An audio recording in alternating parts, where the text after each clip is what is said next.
The situation with G4 and Froskurinn has only gotten worse as time has gone on. People were furious over her statements about the gaming industry, and then she doubled down, going on Twitter saying thanks for the clicks, but she decided to make it even worse by commenting on threads about her on Reddit, calling her haters alt-right, telling her critics to read feminist books to better educate themselves, and she decided yesterday to go on social media calling any content creators talking about her drama farmers.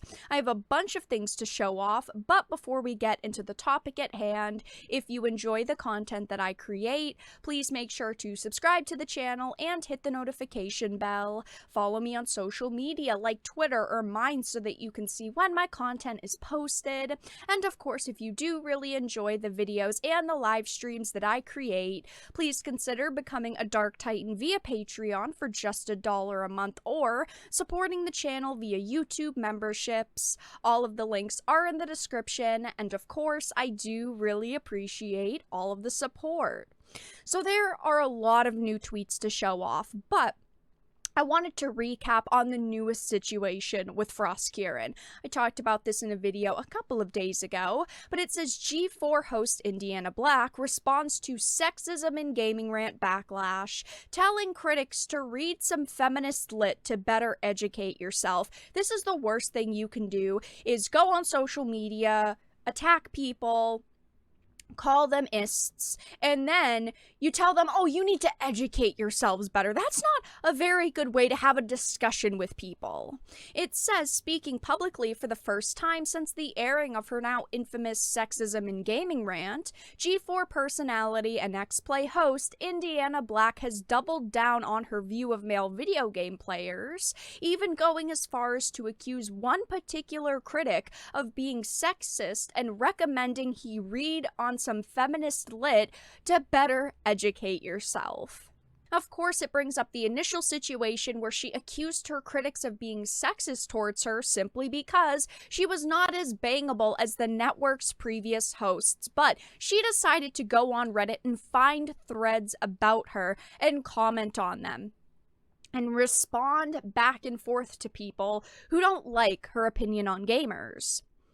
So somebody said, I just saw the video of Frosk and it really blows me away. Are there a lot of people that are just her haters from her days in the league? It blows my mind. People are so toxic and I wish there was a way we could send love and support to the cast and crew. And the user's question was soon met with a response from her, who informed the user, apparently it blew up how I'm spreading misinformation because I've made mistakes talking about game releases.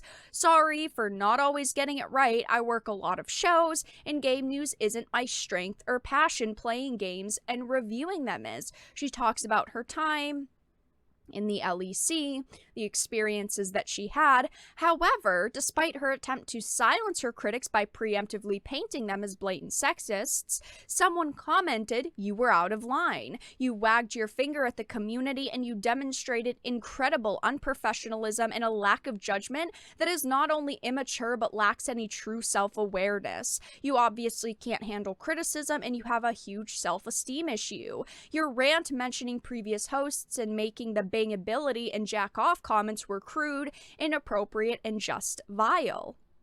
This person brings up a lot of good points, but she responded by saying, "It was a 3-minute segment where we rant about something in gaming that bothered us in a 2-hour show. Seems to me like you're letting your biases sway you in what actually is a problem. If you think me asking people to not be sexist is toxic, I don't think we're having a discussion in good faith. I really don't think going on Reddit and replying to people who are upset over the situation and then simply calling them sexist when you don't like their arguments is a good or positive discussion."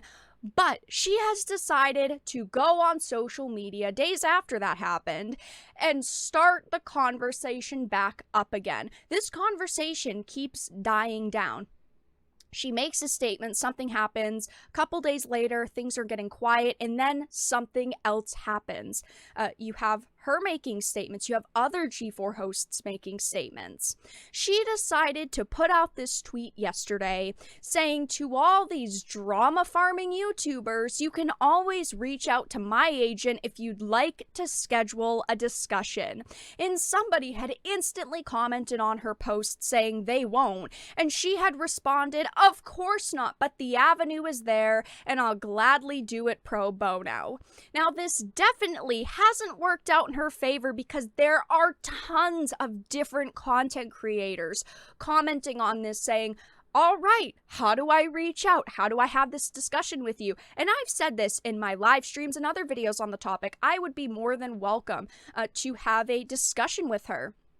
I haven't insulted her in any of my videos. I haven't been vile in any of my videos. I haven't been rude in any of my videos. I completely disagree with her statements, and I would be willing to have an open conversation about these things. And someone had tweeted at her, all right, how do I get in contact with this agent? She had posted an email, and the email isn't even real.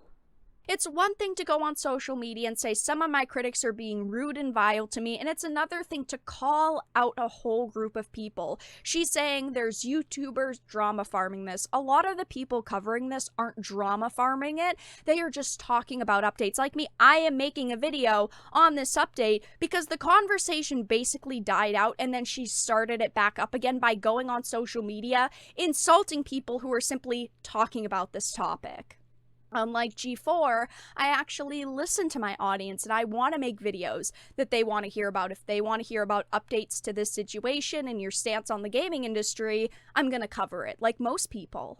She had put an email on Twitter for people to contact, and I had made this tweet with the following screenshot, but I said, she told us to contact her agent, yet the email she put on Twitter is invalid. So technically, no, the avenue to have a discussion is not there. And I've commented several times on Twitter saying, hey, I would love to have a conversation with you about this. I tried to email.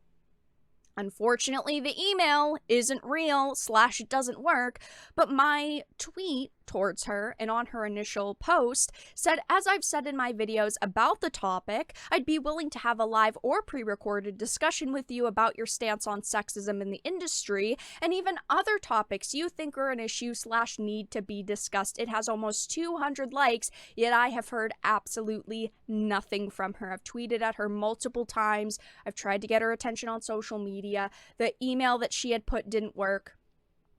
It is what it is. I mean, I'm only going to try so much. Clearly, she doesn't want to have a discussion with people. I tried to give her the benefit of the doubt, thinking, oh, maybe tomorrow she'll put a new email saying, so sorry for the content creators who tried to reach out, who couldn't. You know, I accidentally typed it wrong because I thought at first maybe I copy and pasted it improperly or accidentally deleted something, but I didn't. Multiple other creators made posts about how it wasn't working for them either. And then last night, she decided to make another tweet about it, saying, told my agent to pick the biggest of those applied, super excited to get on a call with those people and watch them backpedal on their vile trash talk. I retweeted this and said, I haven't been vile or trash talked you once. I disagree with a lot of the statements you made, but I haven't been rude. Since I don't have the biggest channel, I guess that means having a discussion with me is invalid because it can't get you as many clicks as you want, and it just comes across as she wants attention at this point, like she's trying to, you know, say, oh, look, I'm willing to talk with my critics, yet it's not easy to get in contact with her, to have a conversation with her about the bad things that she said about the industry.